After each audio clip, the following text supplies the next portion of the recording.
Miami awakens. The Cubans pile up suitcases to visit their homeland. Now, with President Obama's new law, they may take as much luggage as they wish.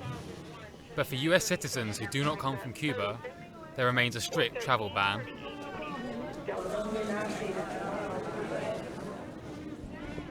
Después de 50 años, the ban has been here for 50 years. The Cuban regime is still there and the people starve. The only thing our members can do is to bring them as much as we can. We've worked hard here. In Florida, you feel more than anywhere else the foreign policies Obama has brought in. 1 million Cubans live in exile. They have come in several waves of refugees and still come today. As different as the community may be, they all hope for an end to the Castro dictatorship.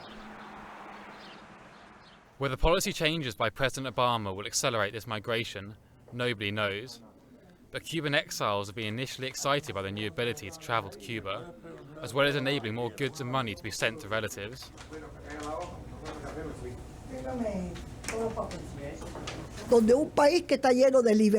This is the land of freedom and democracy. If in Cuba your mother or son becomes seriously ill, you need to wait 3 years for a travel permit.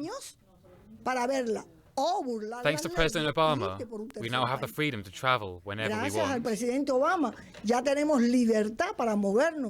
Mr. Bush only allowed one visit to Cuba every 3 years, and only the closest relative was allowed to visit. Not even an uncle or a nephew. According to Bush, they do not belong to the family.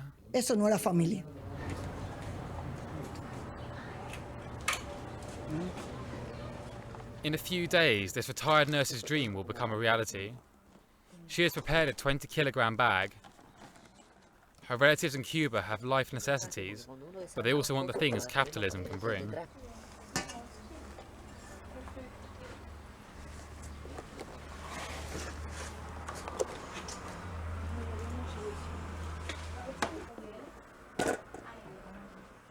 What is the most important thing in life? The family. Governments come and go, but the family remains. Obama is the 11th president of the United States since Fidel Castro seized power. I'm not interested in talking just for the sake of talking, but I do believe that we can move U.S.-Cuban relations in a new direction. Obama will change nothing in Cuba. At least not as long as Fidel Castro remains in power.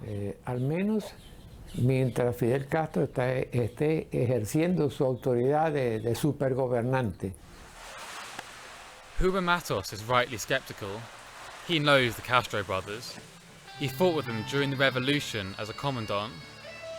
Together they overthrew the pro-American dictatorship of Batistas.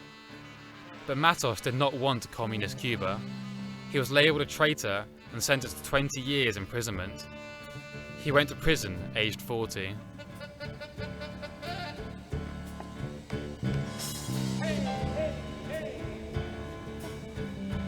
With Obama's concessions, will the Castro brothers now bring in foreign exchange to help their economic problems? I do not think this is good.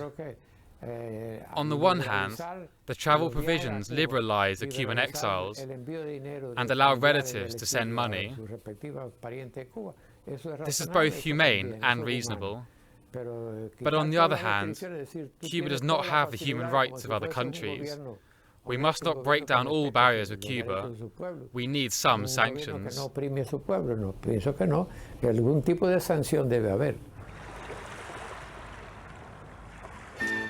The traditional Cuban district of Miami is known as Little Havana.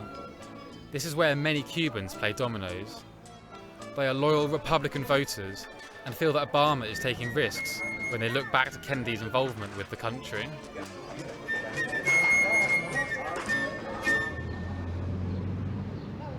Obama is too weak for the rulers of Cuba. The Cubans will continue to be suppressed by Castro's regime. Hace falta I miss the political passion among our people. The Cuban exiles talk a lot today, as I have in front of your microphone, or they demonstrate in the streets, but what we need are people who use weapons in order to liberate the homeland, but the US bans us. The old warriors of the Cold War are now a minority. More and more Cuban exiles are able to relax. Obama's chief advisor Andy Gomez is among them. He fled to the US with his parents while still a child. The Cuban community in the United States has doubled in the last 50 years. People are emotionally entwined with the political situation. There are already 3 generations who have made the journey to the United States. The Ramos family have been in Miami since the 1980s. They live well and manage a gallery and cultural center in Little Havana.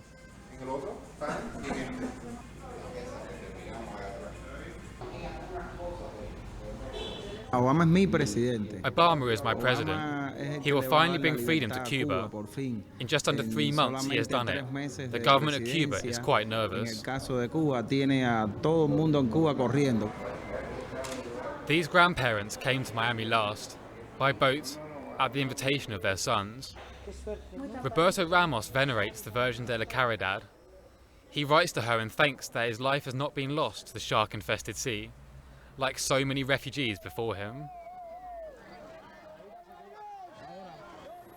For 2 days I was stranded in the middle of the sea, without fuel, without food, without drinking water.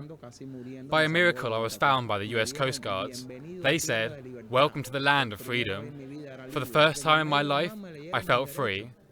In Cuba, no one has rights.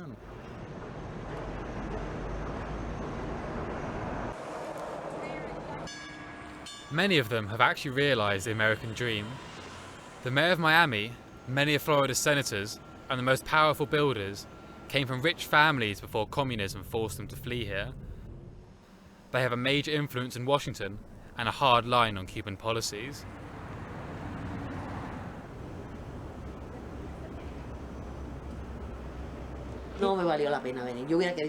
For me, it was not worth it to live here.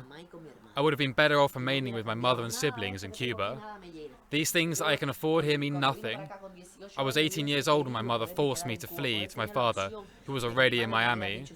I've had to leave my life and grow up in a foreign country just to work hard.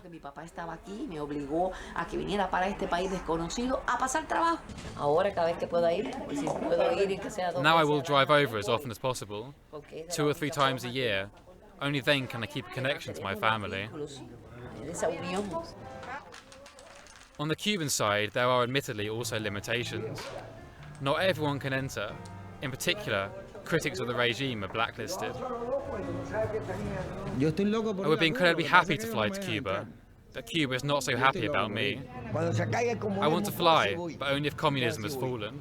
I want to as soon as possible, because I have 5 siblings that are older than 70, and I do not want one of them to die before I get to see them again.